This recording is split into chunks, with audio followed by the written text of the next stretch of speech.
पश्चिम बंगाल के सत्ताधारी तृणमूल कांग्रेस ने 2026 के विधानसभा चुनाव में अकेले उतरने के संकेत दे दिए हैं। अकेले चुनाव लड़ने की तैयारियों में जुटी ममता बनर्जी की अगुवाई वाली टीएमसी को बड़ा झटका लगा है। पूर्व राष्ट्रपति प्रणब मुखर्जी के पुत्र अभिजीत मुखर्जी ने टीएमसी छोड़ कांग्रेस का हाथ थाम लिया है। अभिजीत मुखर्जी बुधवार को कांग्रेस में शामिल हो गए हैं। उन्होंने कांग्रेस में शामिल होने के बाद कहा, मैं वापस लौटकर अपने घर आ रहा हूँ।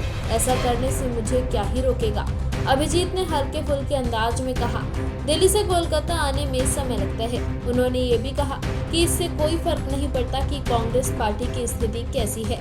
कांग्रेस छोड़ टीएमसी में जाने को लेकर अभिजीत ने कहा कि वहां निजी कारणों से गया था। अभिजीत मुखर्जी ने कहा, उन कारणों का खुलासा नहीं करना चाहता। उन्होंने लगे हाथ ये भी स्पष्ट कर दिया कि जो भी जिम्मेदारी दी जाएगी उसे निभाएंगे।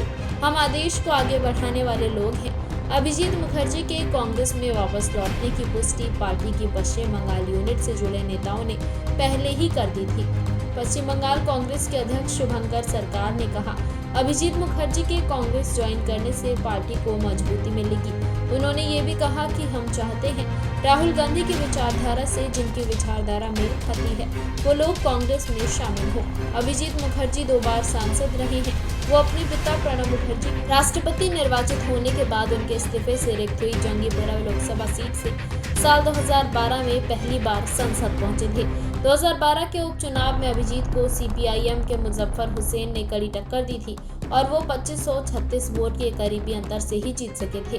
2014 के लोकसभा चुनाव में भी अभिजीत जंगीपुरा सीट से ही सांसद निर्वाचित हुए थे, लेकिन 2019 में वो चुनाव हार गए थे। अभिजीत को टीएमसी के खलीलुर रहमान ने हरा दिया था।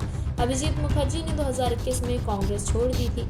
अभिजीत पश्चिम बंगाल की सत्ताधारी टीएमसी में शामिल हो गए थे।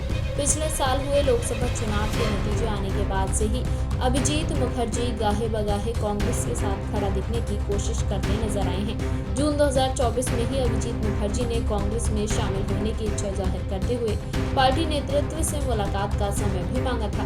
पूर्व प्रधानमंत्री डॉक्टर मनमोहन सिंह के निधन के बाद प्रणब मुखर्जी की बेटी शर्मिष्ठा मुखर्जी ने कांग्रेस के खिलाफ मोर्चा खोल रखा था। तभी अभिजीत पार्टी के बचाव में ही खड़े नजर आए थे। शर्मिष्ठा ने प्रणब मुखर्जी के निधन के बाद सीडब्ल्यूसी की बैठक बुला श्रद्धांजलि नहीं दिए जाने को लेकर कांग्रेस पर हमला बोला था। वहीं अभिजीत ने इसे कोरोना काल की बंदिशों से जोड़ बचाव करते हुए कहा था कि बाद में सीडब्ल्यूसी की बैठक में श्रद्धांजलि दी गई थी।